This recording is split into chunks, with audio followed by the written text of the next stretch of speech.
Big boss season 7 അങ്ങനെ ആര്യൻ ഔട്ടായി.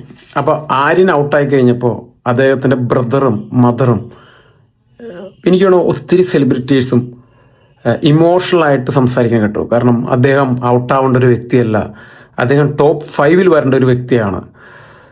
അങ്ങനെ കുറേ കാര്യങ്ങൾ എനിക്ക് തോന്നുന്നു ഒരുപാട് പേര് അദ്ദേഹം പ്രതീക്ഷിച്ചില്ല ടോപ്പ് 5 വരണം, അല്ലെങ്കിൽ നന്നായിട്ട് ഗെയിം കളിച്ചു, ചിലപ്പോൾ വിന്നർ ആവേണ്ട ഒരു വ്യക്തിയായിരുന്നു എന്നുള്ളത്. പക്ഷേ ചിലപ്പോൾ ഒരു പക്ഷേ ശരിയായിരിക്കാം, അദ്ദേഹം ടോപ്പ് 5 വരേണ്ട ഒരു വ്യക്തിയായിരിക്കാം, ഒരിക്കലും ഒരു വിന്നർ ആവേണ്ട വ്യക്തിയല്ല. കാരണം അദ്ദേഹത്തിൻ്റെ ഗെയിമുകളെല്ലാം ഒരു ഫേക്ക് ഗെയിമുകളാണ്. നമ്മൾ ശ്രദ്ധിച്ചിട്ടുണ്ടെങ്കിൽ അറിയാം, അദ്ദേഹം ഒരു സീരിയസ്നെസ് തീരെയില്ല. അതുമാത്രമല്ല ഗെയിമിലൊക്കെ വളരെ ഉഡായ്പകൾ കാട്ടി ഗെയിം വിൻ ചെയ്യാൻ വേണ്ടിയുള്ള ശ്രമിച്ചുകൊണ്ടിരിക്കുക മിക്ക ഗെയിമിലും. അതുകൊണ്ട് തന്നെ അദ്ദേഹം ഒരു വിന്നർ ക്വാളിറ്റി ഉണ്ട് എനിക്കൊന്നും തോന്നണില്ല. അത് അദ്ദേഹത്തിൻ്റെ ഫ്രണ്ട്സിനും ഒക്കെ ഒരു ഇമോഷൻ്റെ പുറത്ത് പറഞ്ഞതാവാം. എനിവേ ആര്യൻ ഔട്ടായി, നേരത്തെ പോകേണ്ടതായിരുന്നു എന്നാണ് എൻ്റെ അഭിപ്രായം. ഇതുവരെ തന്നെ നിന്നത് വലിയൊരു ഭാഗ്യം.